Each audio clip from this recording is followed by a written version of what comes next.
Hello everyone, कैसे हैं आप सभी बच्चे। तो आज की इस वीडियो में मैं आप सभी बच्चों को बीबीएम की यूनिवर्सिटी में FYUP semester 3 major paper 4 history MJ4 जिसे आप शॉर्ट में कहते हैं, इसका इंपॉर्टेंट क्वेश्चन या परीक्षा में जो सवाल पूछा जाएगा ये सारा सवाल बताऊंगा। चाहे वो 15 मार्क्स का पूछा जाए चाहे 5 मार्क्स का पूछा जाए, ये दोनों ही टाइप का क्वेश्चन आपका कवर हो जाएगा 15 और 5 मार्क्स का इस वीडियो के द्वारा। तो आप सही बच्चे सबसे पहले इस वीडियो को पसंद आता है तो उसी टाइम फटाक से लाइक करें, शेयर करें अपने सभी दोस्तों के साथ। आप अपने दोस्तों के साथ जहां व्हाट्सएप, फेसबुक, ट्विटर, इंस्टा जहां भी जुड़े हुए उसको शेयर कर दीजिएगा, ताकि आप सही बच्चों का ये जो पेपर है जो कि आपका 75 नंबर का होगा, 75 में 75 आप सही बच्चे हासिल कर सकते हैं। तो चलिए वीडियो को शेयर करें। चलिए शुरू करते हैं हमारा आज का पहला सवाल। तो सबसे पहले आप सही बच्चों को मैं बता दूं कि चलिए जो भी बच्चे यहां पर इंपॉर्टेंट क्वेश्चन देखने का है तो सबसे पहले आपका इंपॉर्टेंट क्वेश्चन क्लियर कर देता हूं, उसके बाद मैं आपको कुछ क्वेश्चंस के आंसर भी बता दूंगा, ताकि आप सभी बच्चों को एक रफ आइडिया मिल जाएगा कि कितना पेज का लिखना है, ताकि आप सभी बच्चों को 15 मार्क्स का नंबर मिल सके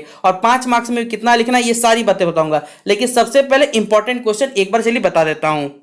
तो यहां से नोट डाउन करिएगा, सबसे पहले 5 मार्क्स का 2 सवाल है, ठीक है, और भी आएगा, चिंता मत करिए। पहला सवाल नोट डाउन करिएगा कि धर्म जो सुधारक थे यानी जो रिलीजन रिफॉर्मर्स थे उनके मुख्य उद्देश्य क्या थे। ये 5 मार्क्स में आता है सवाल। इंग्लिश में बोला जाए तो what were the main objectives of religion reformers. Question number है हमारे पास ये 2 नंबर, क्योंकि इससे एक पहले क्वेश्चन हमने अभी बचा कर रखा हुआ है जो कि महाबीवीआई है। ये 5 मार्क्स का पूछा जाएगा आप सभी बच्चों को, और इसके लिए आपको कम से कम 1 पेज लिखना पड़ेगा। याद रखिएगा, 1 से ज्यादा लिखिए कोई दिक्कत नहीं, 1 पेज कंपलसरी लिख के आइएगा यहाँ पर कि जो धर्म सुधारक थे उनके प्रमुख उद्देश्य क्या थे, what were the main objectives of religion reformers. ठीक है, अगला क्वेश्चन पूछा जाएगा कि write a short note on Martin Luther King. Martin Luther King के बारे में आपको क्या करना है, एक संक्षिप्त टिप्पणी यहां पर बताना है, यानी उनसे जुड़े हुए आपको क्या करना है, कुछ तथ्य यहां पर बताने पड़ेंगे जो कि पेपर में देखिए अक्सर पूछा जाएगा। तो याद रखिए ये भी सवाल कितना मार्क्स का पूछा जाएगा, 5 मार्क्स का, और 5 मार्क्स का आएगा तो भाई आपको छोड़ना तो नहीं है,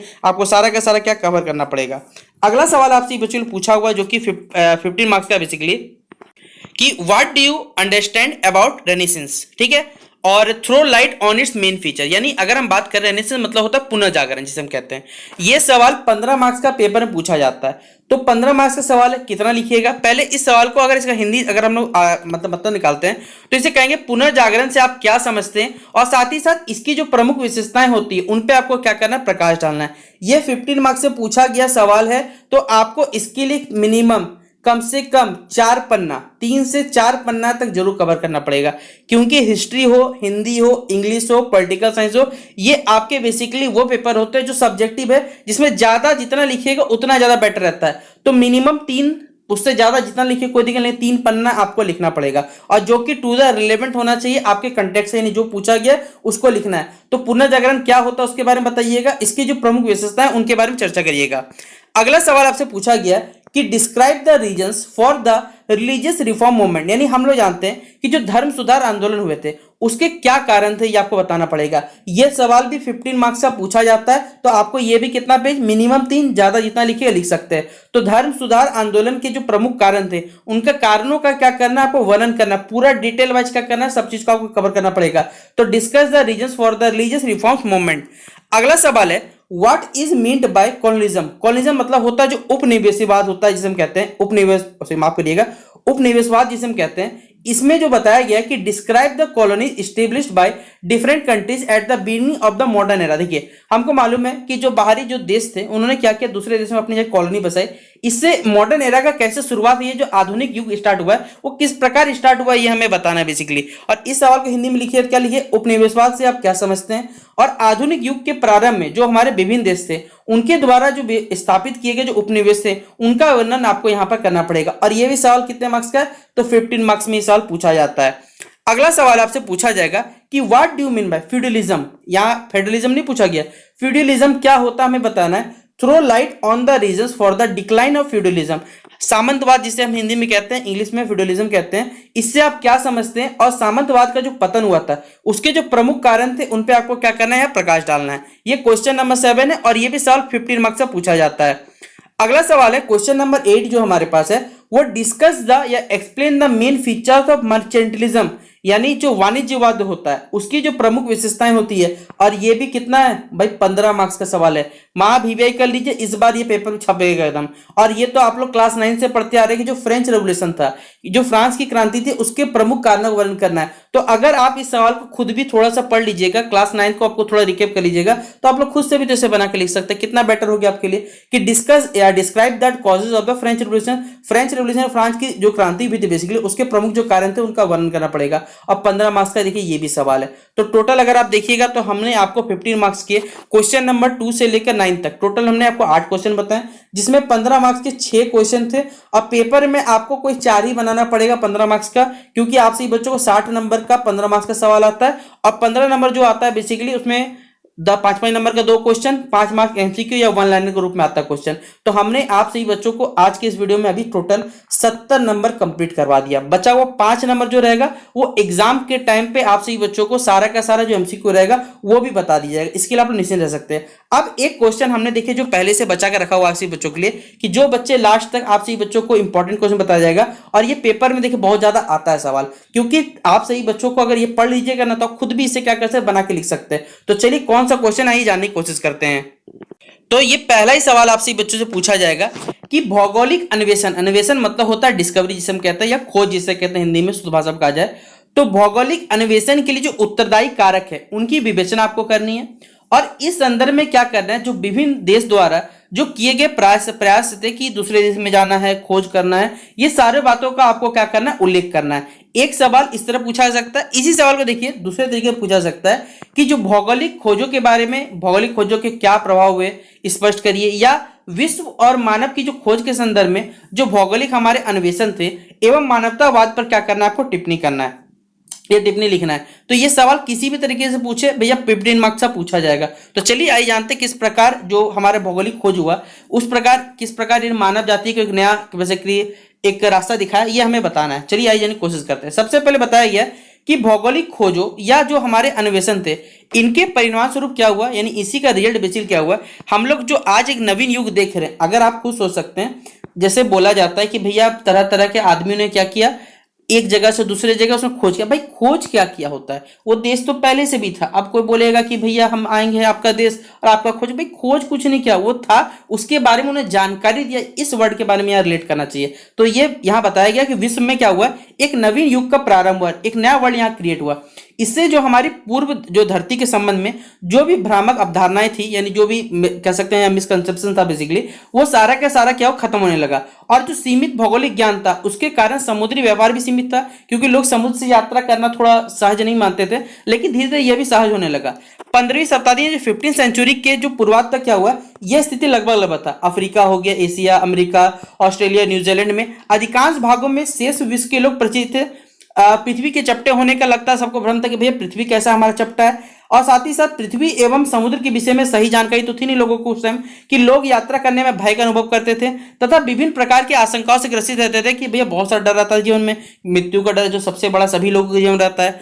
यहाँ 15वीं शताब्दी के अंत में क्या हुआ, या मध्य में जो यूरोपवासियों ने क्या किया, अरबों से क्या किया, कंपास या जो कुतुबनुमा है बेसिकली उसका उन्होंने क्या किया, ज्ञान प्राप्त किया। मतलब सबसे पहले उन्होंने कुतुबनुमा सीखा। इसके परिणाम स्वरूप इसका रिजल्ट क्या निकला कि जो समुद्र से दूर दूर की जो यात्राएं थी अब वो सफल होने लगी, या उनसे संभावना बेसिकली जो यात्रा रहा वो पूरा होने लगा। मानसिक क्षितिज के रूप में देखा जाए तो ये विस्तार होने लगा, व्यापार का प्रसार होने लगा, बिजनेस एक्सपेंड करने लगा। जो नवीन मार्ग है उनकी भी हमें आवश्यकता पड़ने लगी, और लोगों की जिज्ञासा की भावना क्या हुआ, नए नए जो रास्ते वो खोजे भी गए बताया हुआ है। और इसी तरह यूरोपवासियों ने क्या किया, भौगोलिक खोजों के लिए क्या हुआ, प्रेरित हुए।